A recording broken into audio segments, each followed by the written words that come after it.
ओम शांति। मन को कमजोर करने वाले सबसे बड़े दुश्मन उसके नकारात्मक विचार हैं, नेगेटिव थॉट। इसलिए उन्हें डेविल या दैत्य भी कहा जाता है। इस मन को इन नकारात्मक विचारों से ही बचाना है, क्योंकि ये मन हमारा निकट का संबंधी है। सबसे निकट का संबंध हमारा आत्मा का मन के साथ है। सब रिश्ते एक दिन हमारा साथ छोड़ देंगे, परंतु ये मन आत्मा के साथ है। ये हमारा साथ कभी नहीं छोड़ता। ये हमारा जन्म जन्म का साथी है। तो ऐसे साथी को कभी रूठने नहीं देना है। तो अन्य सारे कामों को छोड़कर पहले इस मन पर ध्यान देना है, जिसको हमने आज तक सबसे ज्यादा इग्नोर किया है।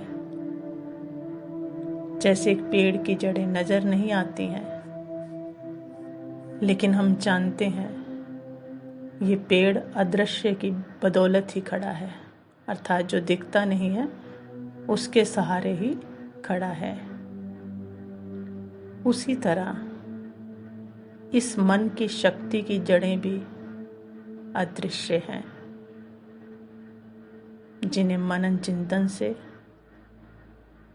और राजयोग के अभ्यास से, अर्थात परमात्मा से कनेक्शन जोड़कर उस मन की शक्ति को बाहर लाया जा सकता है। लेकिन जो भी हमने लक्ष्य रखा है, उसके लिए उसको निरंतर करना पड़ता है। रुकावटें तो आएंगी, कई कारण ऐसे आएंगे जो हमें लगेगा हम अपने अभ्यास को बीच में छोड़ दें, लेकिन उस अभ्यास को किसी भी कीमत पर छोड़ना नहीं है और अपना ध्यान सिर्फ मंजिल पर रखना है। तो आज हम एक और सूक्ष्म बात समझेंगे मन की। जैसे हमने समझा कि विचार अंतरिक्ष में घूमते रहते हैं, विचार कभी नष्ट नहीं होते। जैसे वायु के झोंके या सूर्य का प्रकाश गति करता रहता है, वैसे ही विचार कोई जैसे भी करता है, चाहे सकारात्मक या नकारात्मक, नेगेटिव या पॉजिटिव, वो सारे विचार सूक्ष्म जगत में ही रहते हैं। तो इस सूक्ष्म जगत में हर तरह के विचार हैं, परंतु हम उन्हीं का लाभ उठा सकते हैं जिनका हम आह्वान करते हैं। अर्थात मन में जिस तरह के विचार होते हैं, वैसी ही तरंगे हम खींचने लगते हैं।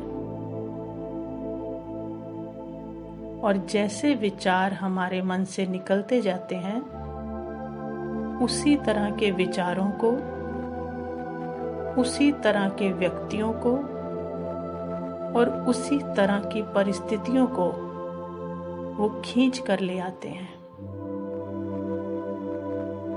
जो विचार हमने छोड़ दिया, पूरी कायनात उसको हमारी तरफ लाने के पुरुषार्थ करती है। हमारी तरफ वो सब आने लगता है जिस तरह का विचार होता है। इसीलिए आप देखेंगे एक जैसे वातावरण में भी रहने वाले,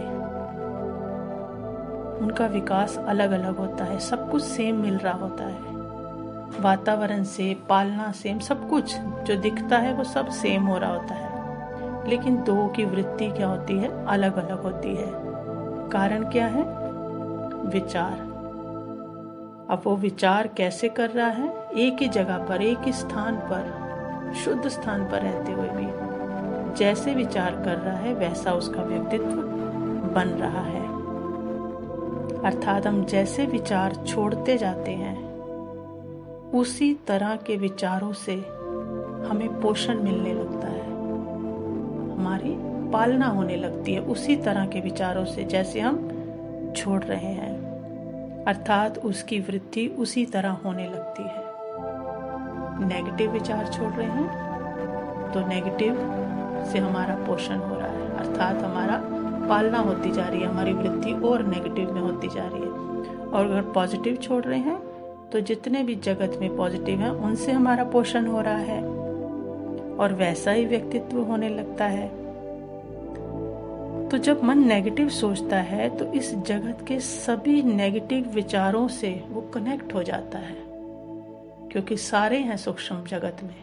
तो जैसे ही हमने नेगेटिव छोड़ा तो पूरे जगत में जितने नेगेटिव हैं उनसे वो कनेक्ट हो जाता है और ना चाहते हुए भी खुद को भी समझ नहीं आता और गलत पर गलत होता जाता है। बस इसी चक्र को तोड़ना है, क्योंकि थोड़ा सा गलत सोचा लेकिन कर्म करते करते वो बहुत ज्यादा हो गया। तो कैसे हो गया? बाद में लगे क्यों हो गया, लेकिन क्या हुआ, विचार ने विचारों को बल्क में खींच लिया, क्वांटिटी में खींच लिया वैसे विचारों को। तो कर्म में क्या हो गया, बहुत ज्यादा खराब हो गया। और हमें ये सोचना है कि इस चक्र को तोड़ने की शुरुआत हमें करनी है, मुझे करनी है, हमें भी नहीं कहेंगे, मुझे करनी है, क्योंकि हमने लक्ष्य लिया है उस परमात्मा के रास्ते पर चलने का, पॉजिटिव पर चलने का। तो कैसे भी हालात हो, कितना भी मन पर दबाव हो, लेकिन हमें स्नेही तरंगे, प्यार की तरंगे ही पैदा करनी है। होंगी नहीं, लेकिन विवेक है हमारे पास तो करनी है। और यही भाव दृढ़ता से रखना है और सिर्फ और सिर्फ और सिर्फ अपने विचारों पर पूरा ध्यान रखना है। और अगर अपने विचारों पर ध्यान होगा, कैसी भी परिस्थिति, कैसे भी हालात, कैसी भी दुनिया में नेगेटिविटी है, क्योंकि हर कोई इस टाइम नेगेटिव सोच रहा है, तो कुछ भी है, लेकिन अपने विचार पर पूरा ध्यान रखना है। नहीं तो सब विचार हम खींच लेंगे और हमारी अवस्था भी वैसी हो जाएगी। उस समय अपना ध्यान अब हमें क्या करना है, परमात्मा पर लगाना है। किसी और के साथ लगाने से नहीं चलेगा, क्योंकि सबके अंदर इस टाइम कुछ ना कुछ तो है। एक वही है जो शुद्ध विचारों का सागर है, और जब उसके विचार हमारे में प्रवाहित होने लगेंगे, वो सागर है, शुद्धता का सागर, उसके विचार जो भी आएंगे, जो भी उससे कनेक्शन जोड़ के मिलेगा, वो सिर्फ शुद्ध होगा। तो बाबा से जुड़ना अर्थात परमात्मा से जुड़ना अर्थात शुद्ध विचारों को अपनी तरफ आकर्षित करना। तो शुद्ध विचार चलते ही कब है, जब शुद्ध विचार चलने लगे तो समझ लो भगवान हमारे साथ है। और जबरदस्ती भी चला रहे हैं तो समझ लो तब भी भगवान हमारे साथ है, ये निशानी है। और नेगेटिव ही चलता जा रहा है तो मतलब रावण साथ है।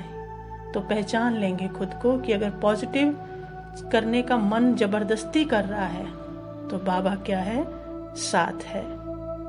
तो जब उसके विचार प्रवाहित होने लगेंगे हम में, तो नेगेटिविटी का चक्र टूट जाएगा, क्योंकि विवेक जिंदा है ना, विवेक जागृत है, बुद्धि शक्तिशाली हो चुकी है, तो उसको समझ है। तो मतलब बुद्धि में कौन है, बाबा है।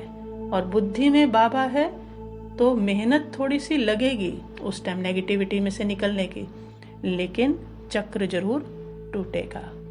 और जब उससे जुड़ जाएगा तो मन बहुत शक्तिशाली हो जाएगा।